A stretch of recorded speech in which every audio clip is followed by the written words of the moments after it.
it started with a slap. Then it went to blows. That was the second time. To you, what is a healthy relationship?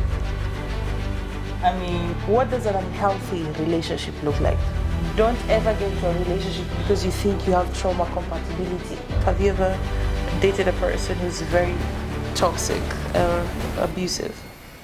When I already accepted a proposal for marriage and everything, when I realized, wait, this is actually very toxic. So I had things like weight loss, hair loss, and those things.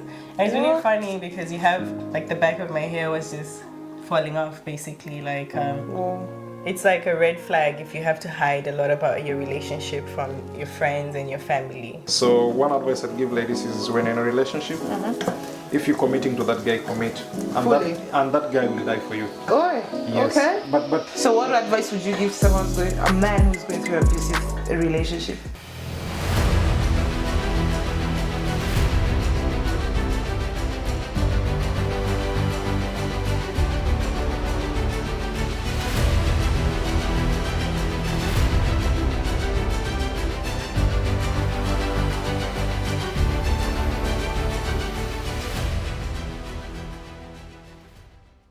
Hello everybody, Happy New Year. This is another day that the Lord has made and we're so glad to be here. I know we took some time off, but we're back with better things and we are excited about what is going to be happening this new year. So let's go at it. So today I'm having an amazing guest. She's going to be here. She's here for the first time actually. And it's going to be an amazing topic. But before we dive into our topic today, I would want her to introduce herself and get to know a little bit more about her. I know her, but I guess all of you are intrigued to wanting to know what is all about her. I'm not going to say her name. She's going to introduce herself. So guys, let's welcome my guest. Thank you so much for having me as part of the movement, the faith movement. And I'm Patience, but most people call me Peshi. I'm from Zimbabwe, and yes, I live here in Budapest. I work. I'm a senior analyst in the HRIS systems. And yeah, I've been here for 3 years. I love God, and that's really my description of me. Yeah. That's amazing. Wow. Thank you so much for, just accepting to be here. I know you were kind of surprised when I told you about it. We weren't even planned, even on our dressing. We ended up like meeting each other and we're like, wow, you're in black, I'm in black. Yeah. But yeah, it's quite interesting and I'm so honored and also humbled that we get to have this session and also get to talk. I've interacted with you on different levels and I don't know, I felt in my spirit that it would really be nice if we just had a heart-to-heart or a chilled moment that we get to, talk and share a few stuffs that over the time, maybe out of experience of things that, a few wisdom nuggets that we could share and help people out there, because this is what the faith movement is about. Inspiring and helping others transform in their lives, right? So our topic today is about relationships. We dive into what is healthy, what is toxic. We talk about everything positive and negative.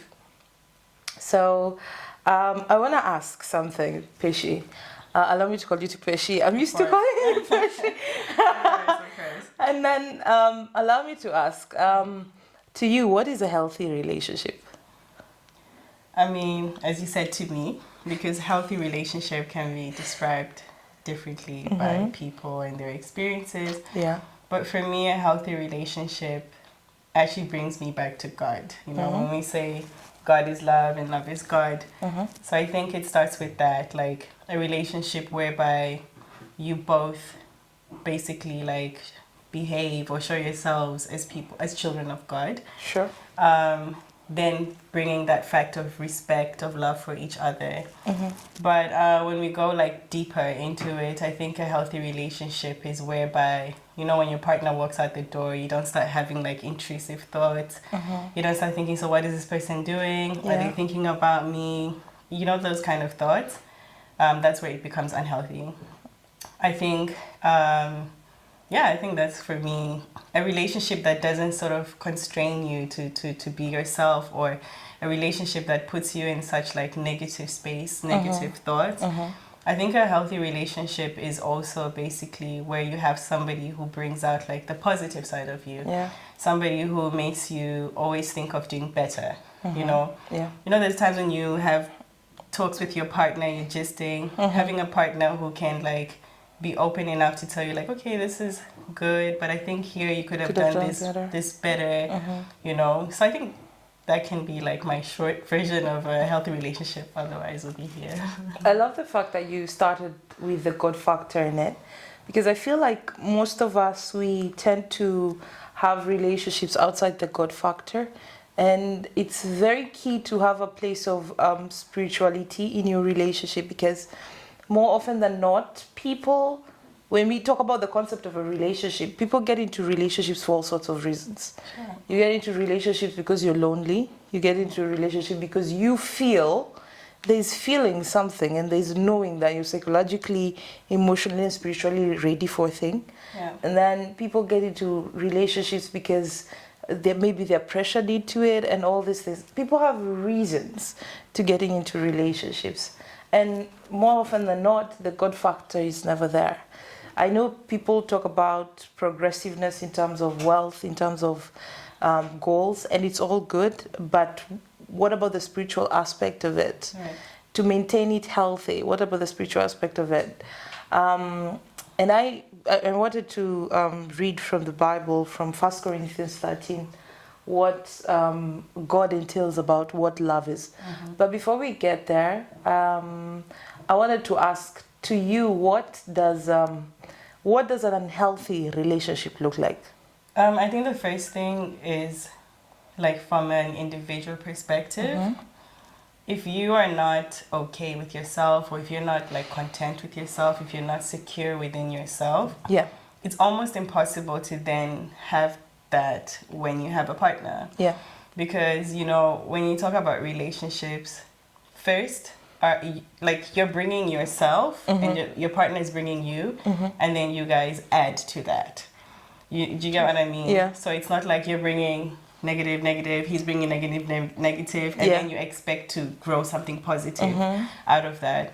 So for me, an unhealthy relationship looks like two people, or one person who has not really worked on themselves, who's not really sure about who they are as a person, then expecting to get into a situation and then figuring it out with a person. And there's definitely times when you grow in a relationship, you get to learn more about yourself, but it's just healthier if you have a really good understanding of who you are. And then unhealthy relationship also looks again at the individual aspect when you look at the traumas that people bring into the relationship. So having really unresolved traumas, and then expecting maybe a person to fix those traumas, or to have full understanding of how to deal with you with these kind of traumas, or expecting trauma bonding, as we call it.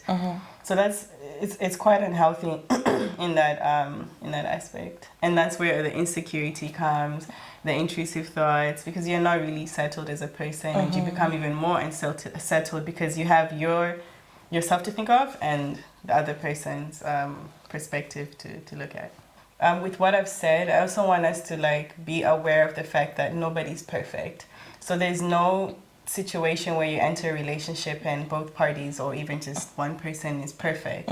But having that self-awareness of these are my pain points in my life, and I have to work on them, and I'm actively working on them. That's so important, because you can have that conversation with your partner, like, okay, this is what I have experienced, or what I'm experiencing, and this is how I'm working on it, and this is what I need from you to support me to work on it, and vice versa. So just that awareness that nobody gets into a relationship perfect or 100% happy.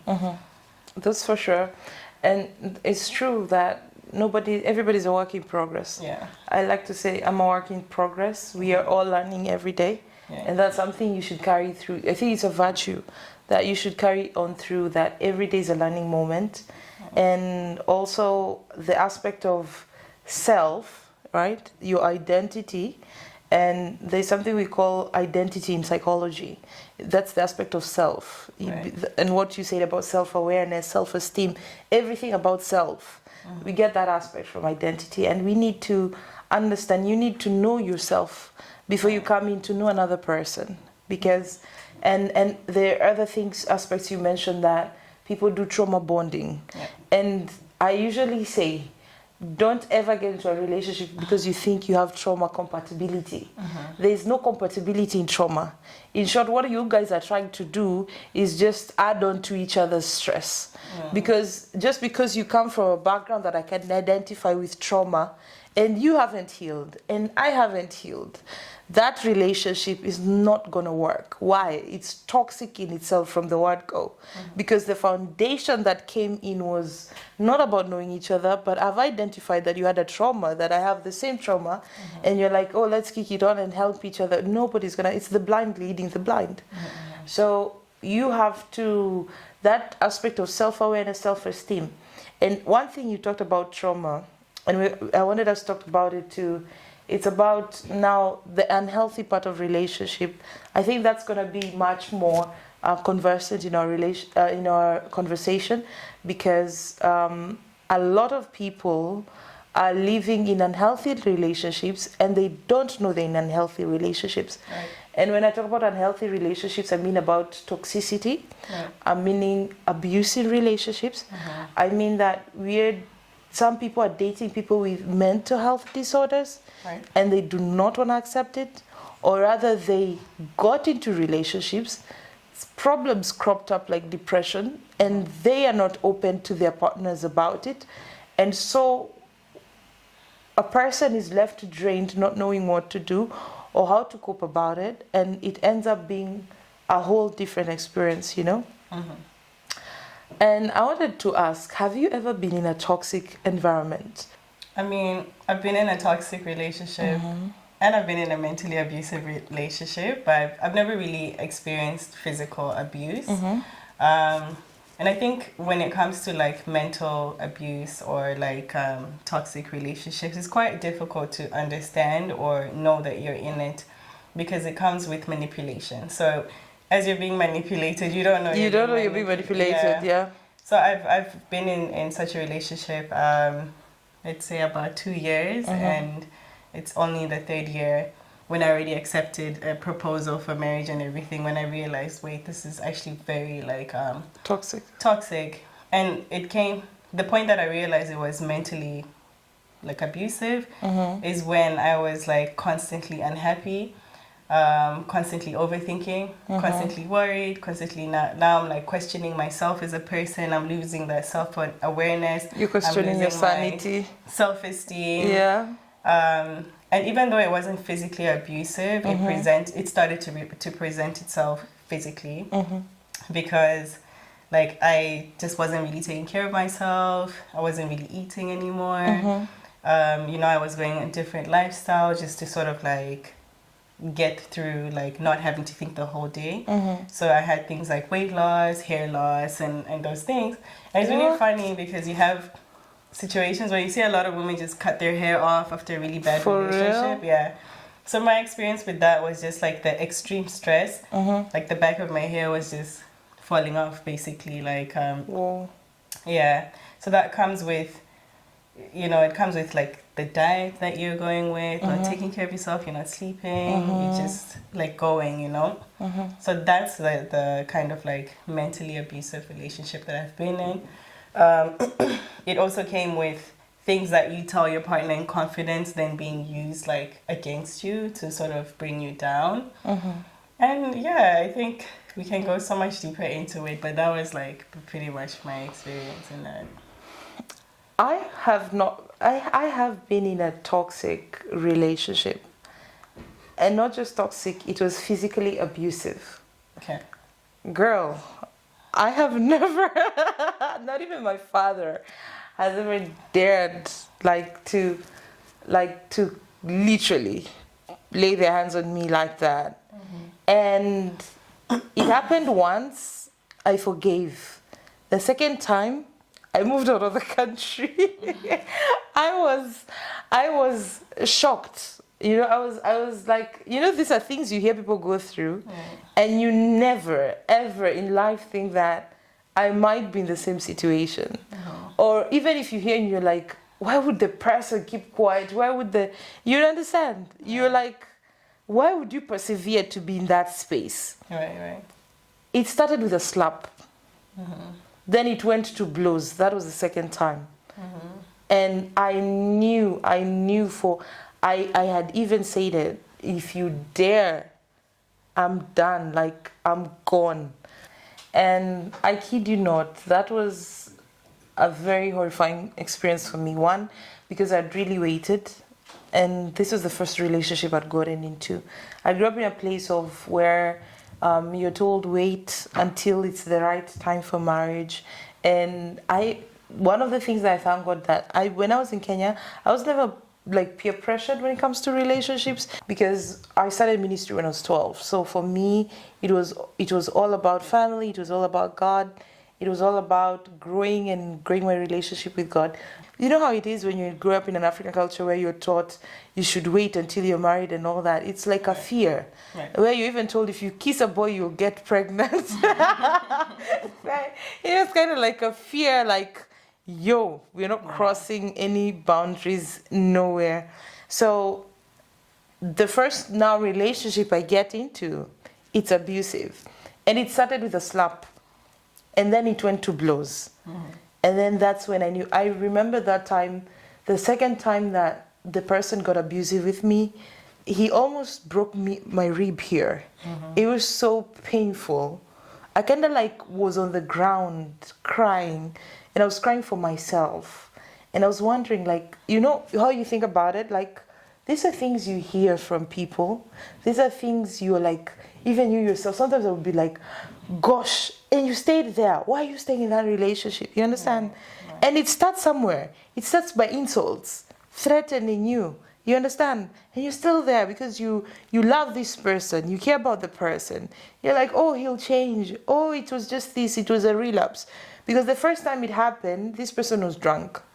And the person came and was drunk. And I was like, okay, it's his loss of thought, loss of consciousness, in the sense that he wasn't sober. So that's why he did what he did. So I'll blame it on the alcohol, right? And then the second time, this person was sober. So what was I going to blame it on? Right. And if I lost my life, then what was going to happen?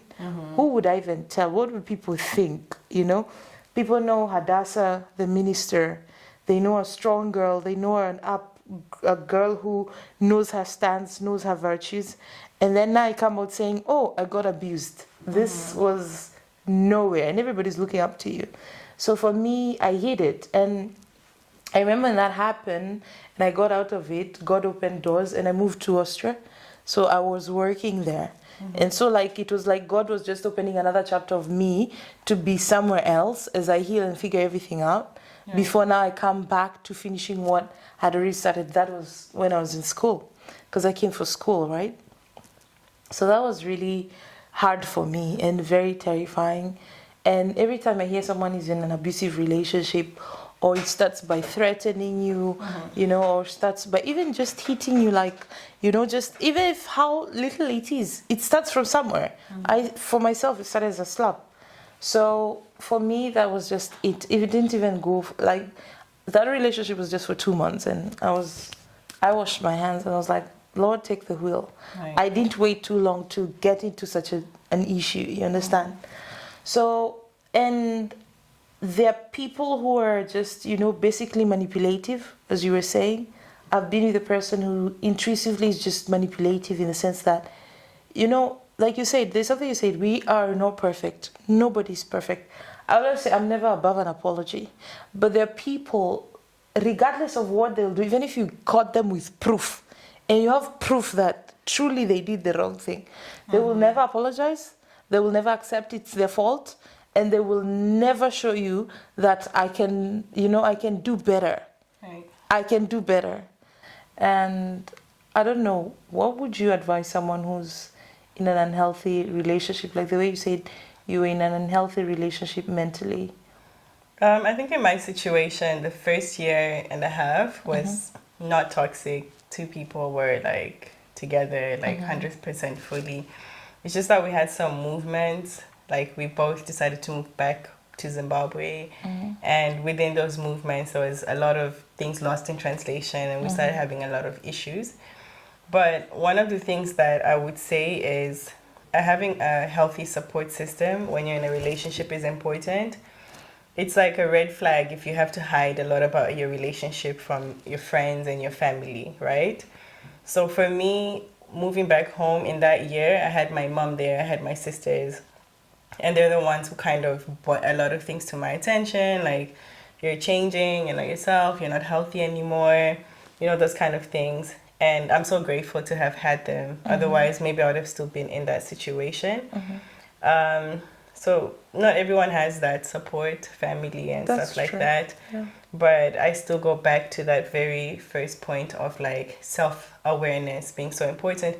Because like when I look at my background, I grew up in a family of two parents. All I saw growing up was love. Yes, my parents had some disagreements here and there, but like the main concept that I grew up in was just love. So even when I was in this toxic relationship, I was aware that there are certain things that are not correct, but I just didn't have like that strength in me to be like, I don't want this anymore. So it was just really great to have the support system, but I think, if I really searched within myself with that self-awareness that I first came into the relationship with, it could have been better. And as we say this in this generation, a red flag is a red flag. So I think from the onset of a relationship, once you start noticing red flags, these are things that you're not supposed to ignore. I think we've had conversations before, and I've said we do not give excuses for people. Yeah. People should be able to justify their actions. They should be the ones to give their own excuses. Then we judge whether they're like valid or not valid. But we as people, one of the mistakes we make is we want to justify people's actions. As you said, because of the alcohol. But then the next time there was no alcohol, we want to validate what people do. We want to constantly forgive. But if you love yourself enough, you will one day just say like, okay, I wouldn't do this to myself. So I think that would be the advice that I would give. That's true. We want to validate people's excuses and actions, and you can't do that. I always say, even from a godly perspective, you can't be at a place that puts you as you can't be a punching bag for someone. Like I said, you can't change anybody. You can't be more merciful than Jesus. And there are times you have to tell the person, find Jesus first before you come to me. Because you're not a hospital. You can't come and treat every trauma. There are people who, have you ever heard of people who had relationships, the guy was a mess or the girl was a mess, they picked them up, helped them, and then they transitioned to other people who are healthy. And you are left with the one who picked up all the messes, and you're like, what kind of thing is this? But you have to understand, you're not a hospital. You can't justify people's actions. And that aspect of childhood, you grew up in a family of two parents, there's the love and all that. The people who never grew up in such aspects, they don't know how to be a man because they never saw a man in their lives. That means the father. And also they don't know how to love women because they never saw how the mother would be loved. And people have a lot of things coming from, a lot of traumas actually elate from backgrounds, from their childhood growing up. It's very important to know where someone comes from in the aspect of how they grew up and everything, because it will tell you a lot how that person thinks, how that person perceives. It's very important. That's why you date. You date to know someone. But people get into so straightforward and just into it without even thinking of the repercussions and everything. I think that's very good advice to have support system. And it's good that couples go for therapy. It's a very good thing to just see a counselor before anything escalates, because sometimes things do happen in relationships. One of you might get depressive, because of maybe issues of life like work and all that. Things happen. You know, we are not living, it can't always be a bed of roses, but it's good for couples to go for therapy, see a counselor, see perspective into things, and try to work to be better together, not like you do your thing, I do my thing, yet we're in a relationship. There has to be a certain order, and there has to be progress in it, you know. And when I say progress, I don't mean how we met 1 year ago is how you're gonna be the second year. There has to be a difference that when people look at you, they're like, wow, these people have grown. Their transitions have been great. It doesn't have to be monetary, but the fact that someone can say, oh, since Peshi met this guy, Peshi has changed. Like there's that factor, like you see her self-esteem has boomed. She's so self-conscious, she's so, you know, articulated, collected. You know, there are things that seem you've in terms of even skills, in terms of even your you better each other by helping each other grow in your own visions together. You know, visions have to align. You have to know, do our visions align? Are we building, or what are we doing? You're not doing your thing, I'm not doing my thing. Right. You understand? So those are things people need to understand. In the perspective of abuse, don't stay in an abusive relationship. It starts with small things, as you said, red flags. Do not stay in an abusive relationship. Talk to a friend, tell a friend, don't worry who will judge you or not judge you. And please, do not stay in that relationship. If you're being abused, do not stay in it. Confined in your family, your best friends, or even contact any police station, right? Go to the police, make a claim. Your life is more important. We don't need to find you in a coffin, all in the name of what you call love. That's not love. Love is not brutal. Love is not heartless. Love is not to those extremes.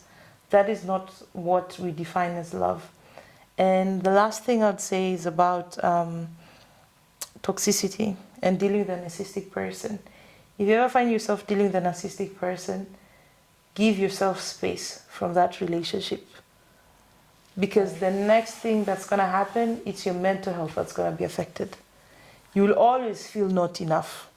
Like I say, the person who's narcissistic, they take from you, they make you feel you're not worth it. They don't even give. You end up being drained, you end up losing your head, you end up asking yourself why. All the time you're questioning yourself. If you're with anybody who's toxic, and when I say toxic and narcissism, it's all about emotional abuse. It can be physical, more often than not, it can be mentally abusive or emotionally abusive. Stay away. Give yourself the break. Sometimes some people who are narcissistic are psychopaths. So you have to be very careful in how you tell the person. You have to have a lot of wisdom. You can just be like, I need a break from this. I need space for myself. You don't have to give reasons. Just walk away. Not because you can't, like I said, you can't change a person. You cannot. The person changes for themselves. They themselves change. As a psychologist, I'll tell you, stay away. Give yourself space. Be with people, be with friends. Because even at that time, you're also healing. You're staying away from someone you care about, maybe someone you love.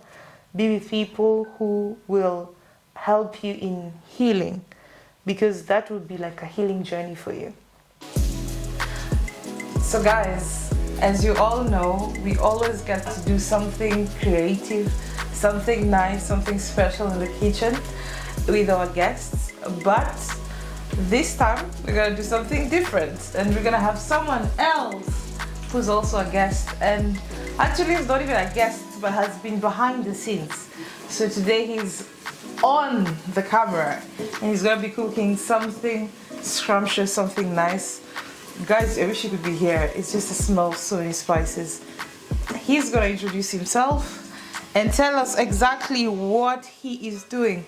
So, our chef, introduce yourself. So, I'm gonna allow you to introduce himself. Our chef for today, introduce yourself. Hi guys, I'm Newton. I love cooking on my free time, and today we are in this show. We want to cook pilau. Pilau is a Kenyan meal, and basically these are the stuff that we have. You've seen we have meat, potatoes, rice, and there's the main spice, which is pilau. It's pilau masala.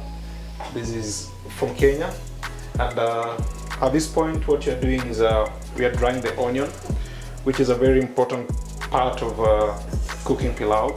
The onion should be brown, like you can see right now, it's really brown.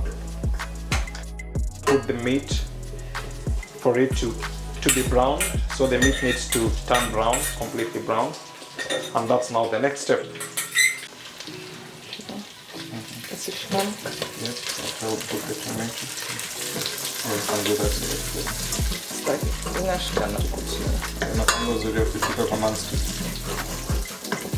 Yeah. I mean, recently we were having a conversation. Ladies of late are trying to be kind of tough, which men don't like in real sense. Men don't like when you are immature, but also men like when you are, I don't know, when submissive. You need them. Yeah, when you need them. Like, not really need them, but when you're submissive. Men love you when you're vulnerable with them. And this is something that I've noticed many ladies nowadays don't. Yeah, nowadays ladies don't like doing. For one reason or another, because of their own security and their feelings. Because it has happened in the past that when ladies open up to men, men tend to abuse them or something. So you find that they kind of try to be in a relationship but be in one foot and the other foot is outside. But what they don't know is that men really see this. So one advice I'd give ladies is when you're in a relationship, if you're committing to that guy, commit. And that guy will die for you. Oh, yes. Okay. But if you're there, and ladies. if you're there and you want to pretend so that you're the as you learn how to cook, cooking ain't the only skill. Men can cook these days, by the way. Yeah, so I think I needed to talk about that. Ladies really need to learn to be vulnerable with their guys. And men like to be their protectors. Men love when they're in control. They don't like when the lady pretends to be the head of a... But even the Bible talks about the men being the head. Yes, but ladies nowadays are missing that. You know, that's what I was saying, that we've missed out on the biblical order of things, and we've lost even the agenda of God in a relationship. And we were talking about the God factor in a relationship. And it's good you mentioned that ladies learn to be submissive. But I would also want to add something. Women know whom they would be submissive to. If you treat us right, there's a thing in women that we know we can be submissive. You understand? Okay. You have to show us that you can lead. We have to see the maturity and the leadership aspect in a man. You get what I mean? I get it. But also what you said, we've taken part of the Western world. You know, in African culture, we grew up knowing our men are they're the leaders of the house. It was never the other way around. You don't come and dictate your own thing. Even if your man told you something, you went to tell your mother, oh, this and that, your mom will tell you, did you even listen to what he's told you? Even if you were at fault, you'd be returned back to your husband's house. There was no negotiation, because the man, at the end of it, was the sole leader of the relationship, of the house and everything. So it's very key. It's very instrumental. Can you tell us if you've ever been in an abusive relationship? Are men abused? If I ask. What do you mean by abusive relationship? Abusive relationship, like we were talking about being abused, being beaten, being emotionally. You know, men are beaten by women. There are men who are beaten by women. You're laughing. No. There are statistics that show that men can be abused by women. Not me. Okay, not you generally, but they are. Yes, so there are. Never been into one. And I don't think I'd be in one, so no. No, but there are men who are abused. Yeah, so and they don't speak out. But I'm not ignorant to this fact. Men are abused nowadays, and it's a sad thing. Yeah, it's a sad thing. Generally, but to me, it has never happened unless you're doing emotional abuse, which I also can't say. Or to give credit to everyone that have dated in the past. I've been lucky to date really nice people, so. Oh wow. Maybe I'm lucky. Maybe you're lucky. Maybe I'm lucky. Okay. Yeah. So what advice would you give someone a man who's going through an abusive relationship, whether physical or emotional? I'd say that try not to be in your own cocoon. Try to speak to someone who you know for sure understands or knows better. Because normally, it's my assumption, but these men, they fear to move out of this situation because they think that there's no other better lady out there. So I think try to talk to other men who know better than you and find the solution. Okay. Yes. Perfect. So guys, you've heard it from the chef himself. Now we are about finishing our Kiswahili. This is Swahili food actually, right? So just to finish up and try to break down what we've done. We had dried meat, basically boiled the meat, then we dried it in oil, or basically, we dried it, turned it to brown. Then after that we added our spices. We had browned onion as we did, then added our spices, added the meat, added the rice, and now we're just about to add the potato. Then we'll cover it to simmer, and that will be it. There you have it. You have pilau, guys. Yep. It's a wrap. Guys, the way it's smelling here, it's just amazing. So thank you for everybody who's been tuning in. That is how you make pilau. So if you go to Kenya, if you visit Kenya, please, when you go to a restaurant, ask for pilau. And for all our Kenyan peeps who do not know how to cook pilau, nyinyi, sasa mmejua. You already now know how to do it. So guys, that's it from us. We'll definitely get to talk another time about it in a different aspect, maybe with a different guest. And so thank you for everybody who tuned in. Thank you for everybody who's watching. Please subscribe to our YouTube channel. This episode is truly special because it's sponsored by Amani Therapy and Counseling Center. We're gonna put out all their details on the website. If you need counseling, if you need therapy, if you need help when it comes to your relationships, when it comes to anything, please just go and check out their website, check out what they do, their services. They're very affordable, and I'm sure you're gonna get all the help that you need. Amani Therapy Center, this is sponsored by them. So thank you so much. God bless you, God do you good. See you same place, same time. Bye-bye.